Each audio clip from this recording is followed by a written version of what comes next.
ઉપસ્થિત આદરણીય ગુરુજનો, ઉપસ્થિત મહેમાનશ્રીઓ તથા વહાલા વિદ્યાર્થીઓ, ભાઈઓ તથા બહેનો, આપ સૌને આ સ્વતંત્ર દિવસની ખૂબ સારી એવી શુભકામના।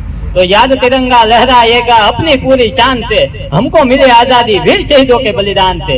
आजादी के लिए हमारी लंबी चली लड़ाई थी, कितने लोगों ने उनकी प्राणों से कीमत बड़ी चुकाई थी। व्यापारी बनकर आए और छल से हम पर राज किया, आपस में लड़ने की नीति ही अपनाई थी, पर हमने अपना गौरव पाया अपने ही स्वाभिमान से। हमको मिली आजादी वीर शहीदों के बलिदान से। એમ કહેવાય કે ભારત દેશ પહેલાના સમયમાં જ્ઞાન અને વિજ્ઞાનની બાબતમાં આખી દુનિયાથી ચડિયાતો હતો।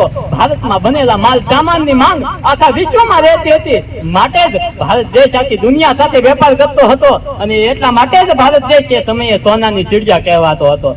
આ સ્વતંત્રતા માટે અનેક શહીદો, અનેક વીર જવાનોએ પોતાના બલિદાનો આપ્યા છે, અનેક ક્રાંતિકારીઓએ પોતાના બલિદાનો આપ્યા છે। એમણે આપેલા બલિદાનો, એમણે ભોગવેલી કાળા પાણીની સજા આપણે ભૂલી ન જઈએ અને આપણને મળેલી સ્વતંત્રતા આપણે જિંદગીભર અમર રાખીએ, એ માટે આજે આપણે સૌ ભેગા મળીને 15મી ઓગસ્ટને ઉજવીએ છીએ।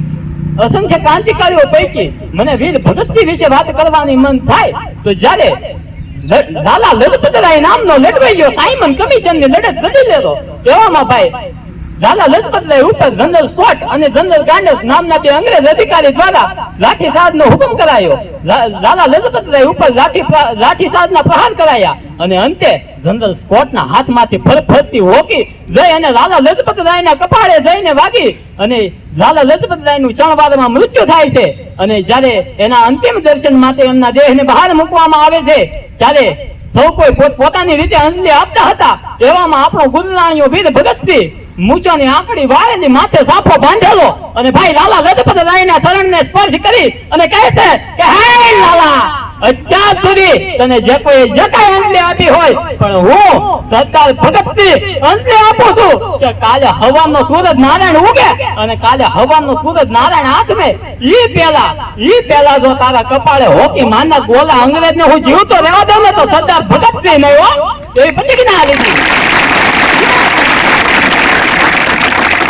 દિવસે બરાબર વેલી સવારે જનરલ સ્કોટ નું એના બંગલાની બહાર નીકળવું અને આયા ભાઈ ભગતસિંહ ની રિવોલ્વર માંથી ગોળી છૂટી એક ફાંકે દીધો જનરલ સ્કોટ ને। બીજા દિવસે એ સમાચાર છાપામાં આવ્યા। છાપું વાંચતા વાંચતા ભગતસિંહ ના બાપા કિશનસિંહ બોલ્યા, એટલે સાંભળો છો, છાપામાં હું સમાચાર આવ્યો છે, કોઈ અંગ્રેજ ગોલાનું ભારતીય ક્રાંતિકારીના લડવૈયા દ્વારા ખૂન કરાયું છે। મને તો આ કામમાં આપણા ભગતનો હાથ હોય એવી શંકા છે। ત્યારે રોટલા ઘડતા ઘડતા ભગતસિંહના માતા વિદ્યાદેવી બોલ્યા, અરે તમને તો માત્ર એવી શંકા છે ને, તમને તો માત્ર એવી શંકા છે ને, પણ મને તો પૂરેપૂરી ખાતરી છે કે એ મારું ધાવણ ભાવના ભગત સિવાય બીજું કોઈ એ દેશ છે કે જ્યાં આખા વિશ્વને સભ્યતાની વાત શીખવી છે।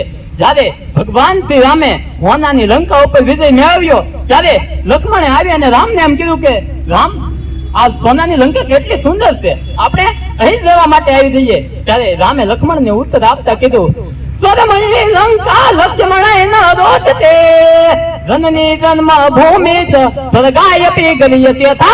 રામે એમ કીધું કે હે લક્ષ્મણ, મને આ હોનાની લંકા જરા પણ ગમતી નથી, કારણ કે આ મારી માતૃભૂમિ નથી, મારા માટે તો મારી માતૃભૂમિ જ સ્વર્ગ કરતા વધુ સુંદર અને વધુ ચડિયાતી છે। ભલા માણે એટલે જ ભારત દેશ આવા મર્યાદા પુરુષોત્તમ નામની પૂજા કરે।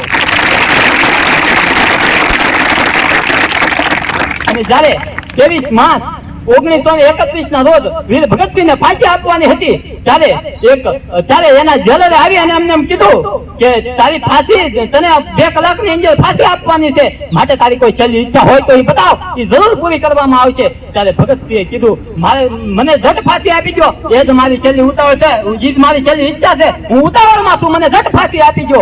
ત્યારે એના ઉતાવળનું કારણ પૂછ્યું ત્યારે ભગતસિંહે કીધું કે ભગવાન શ્રી કૃષ્ણએ શ્રીમદ ભગવદ ગીતાની અંદર કીધેલું કે જેમ આપણું શરીર એક કપડાની જોડ પહેરે છે અને નવી જોડ ધારણ કરે છે, એમ આપણું આત્મા પણ એક ખોળિયું ત્યજે છે અને નવું ખોળિયું ધારણ કરે છે। માટે મને ઝટ ફાંસી આપી દો, હું ઝટ શહીદ થાઉં, ઝટ વીરગતિ પામું અને ફરીથી કોઈ જનેતાના મુખે માં ભ્રાંતિમાં અવતાર લઈ અને ફરીથી એક ક્રાંતિકારી મશાલ લઈને પાછો આવું। હજી મારો દેશ આઝાદ છે। ભારત દેશ એ યુવાનોનો દેશ છે કે જ્યાં સ્વામી વિવેકાનંદ જેવા યુવાનો થઈ ગયા, જ્યારે સ્વામી વિવેકાનંદે શિકાગોની એન્જર બનાવેલ વિશ્વ હિન્દુ પરિષદની એન્જર હાજરી આપી ત્યારે એક અંગ્રેજે આવી અને સ્વામી વિવેકાનંદને એમ કીધું કે કેટલા નિજ સંસ્કાર છે તમારી ગીતામાં, કેટલા નિજ સંસ્કાર છે તમારી ગીતામાં, એનું સ્થાન સૌથી નીચે છે. ત્યારે સ્વામી વિવેકાનંદે ઉત્તર આપતા કીધું કે નિજ સંસ્કાર અમારી ગીતામાં નથી, નિજ સંસ્કાર અમારી ગીતામાં નથી, બલકે તમારા જેટલા પણ ધર્મગ્રંથો છે ને એનો પાયો અમારી શ્રીમદ ભગવદ ગીતા છે, માટે તેનું સ્થાન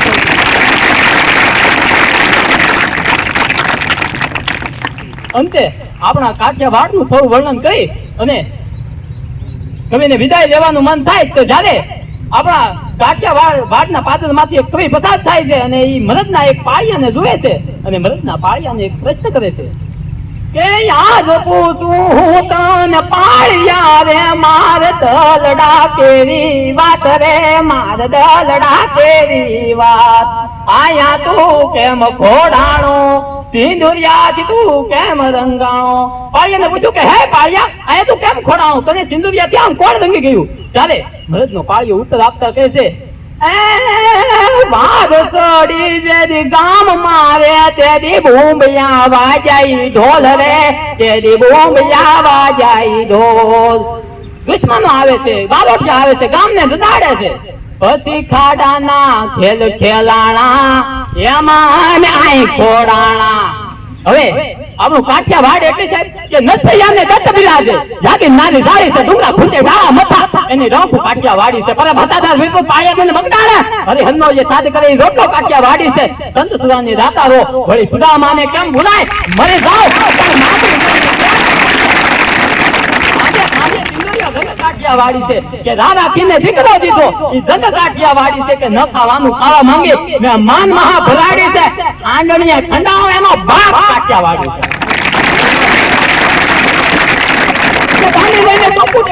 ગાંધી કાઠિયાવાડી છે.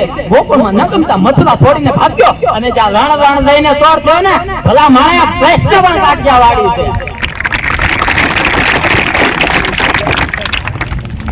બસ જય હિન્દ જય ભારત. જીવનની અંદર એક ઉદ્દેશ યાદ રાખજો, માત પિતાને દુખી કરશો નહીં, માત પિતાને દુખી કરનાર જીવનમાં ક્યારેય સુખી થતો નથી. જય હિન્દ જય ભારત.